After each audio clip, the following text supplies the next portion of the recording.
Pamjet e verifikuara nga Kahrizaku rreth trupash jashtë qendrës forenzike pranë Teheranit dhe familjarë që kërkojnë të afërmit nuk janë thjesht një episod tronditës i një proteste që doli jashtë kontrollit. Ato janë një dëshmi shtetërore e krizës së legjitimitetit, kur një regjim i mbyllur lejon ose nuk arrin dot të ndalojë qarkullimin e pamjeve të tilla, kemi dy mundësi: ose aparati i frikës është çar, ose frika po përdoret si instrument i ftohtë politik. Raportimet europiane flasin qartë për verifikim të videos dhe për një sinjal alarmi mbi shkallën e represionit.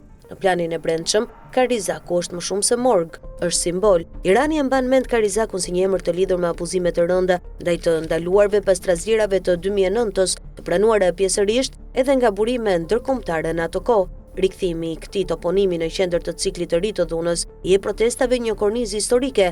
Mesazhi i shoqërisë është: kjo është e njëjta makineri, ndërsa mesazhi i shtetit është: kjo makineri ende funksionon. Por ajo që e bën këtë valë më të rrezikshme për Teheranin nuk është vetëm zemrimi social, është fakti që protesta po mbledh brenda vetes tre kriza njëherësh: ekonomike, politike dhe teknologjike. Mbyllja e internetit dhe kalimi drejt një izolimi digjital të stilit intranet kombëtar synon t'i kthej protestat në ishuj të shkëputur, por raportimet tregojnë se po shfaqet një ekosistem kontrabande teknologjike, nga proksit e Telegram tek shfrytëzimi i terminaleve satelitore që mban gjallë qarkullimin e informacionit dhe bashkë me të moralin e rezistencës. Ky është një duel i ri, jo vetëm në sheshe kundër policisë, por edhe në rrjete kundër shtetit. Pikërisht këtu lind rreziku i madh i përshkallëzimit. Kur një regjim e sheh veten të rrezikuar, ai zakonisht ngushton dritaren e kompromisit dhe rrit koston e mospajtimit. Shifrat e viktimave janë të debatueshme dhe të vështira për të verifikuar për shkak të ndërprerjeve të komunikimit. Megjithatë, edhe vlerësimet më konservatore nga burimet ndërkombëtare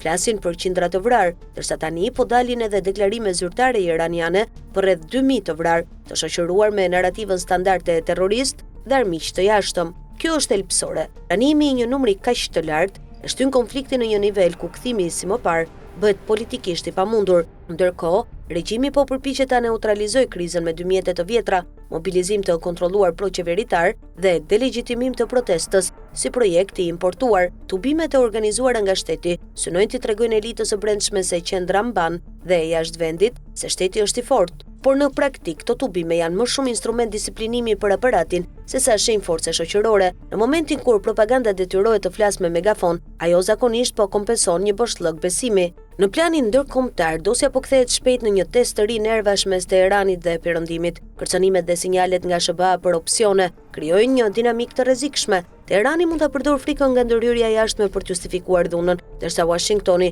mund ta përdorë dhunën për të rritur presionin, shkruan Politico. Kjo spirale historikisht rrallë prodhon demokratizim të shpejt, më shpesh prodhon militarizim të brendshëm, polarizim dhe një regjim që e zhvendos betejën në terrene të tjera. Këtu hyn edhe dimensioni shqiptar, i cili nuk është periferik. Shqipëria ka qenë tashmë në një përplasje të hapur me Teheranin pas sulmit kibernetik të vitit 2022, që çoi në prishjen e marrëdhënieve diplomatike dhe mobilizimin e mbështetjes perëndimore për një aleat të NATO-s. Ky precedent tregon se Irani e konsideron hapësirën shqiptare si pjesë të hartës së kundërpërgjigjeve, veçanërisht për shkak të pranisë së opozitës iraniane në territorin shqiptar, çka e rrit profilin e rrezikut për incidente hibride.